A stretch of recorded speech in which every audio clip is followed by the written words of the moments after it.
Assalamu alaikum students. Here we have rules for multiplication of algebraic terms.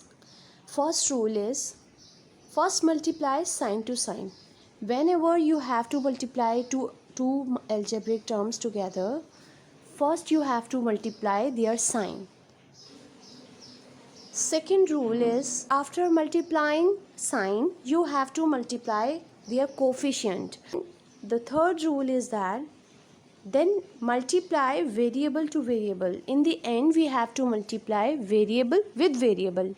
Now we have two conditions. If the bases are same, means both variable are x or both variable are y, ठीक है, their powers will be added.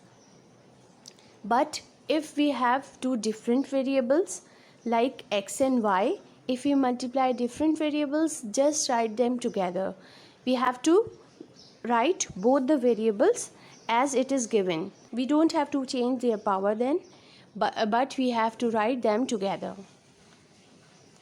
So here we have an example for multiplication of algebraic terms. If we multiply 2x by minus 5x, what we will get? Okay, I am applying here multiplication rules. First we have to multiply their sign. So 2x have a positive sign and minus 5x have a negative sign. When we multiply positive with negative, what we will get? We will get a negative sign. So the answer will have a negative sign. Then we multiply their coefficients. So here the coefficient of first term is 2 and the coefficient of second term is 5. When we multiply 2 and 5, we will get 10.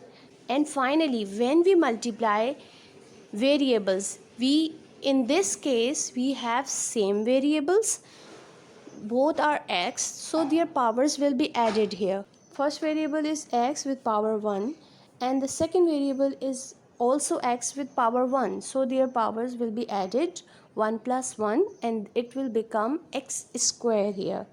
Our final answer will be minus 10x square. Now this is another example. Now I am leaving this example on you. You have to calculate this example by using the rules of multiplication. Thank you.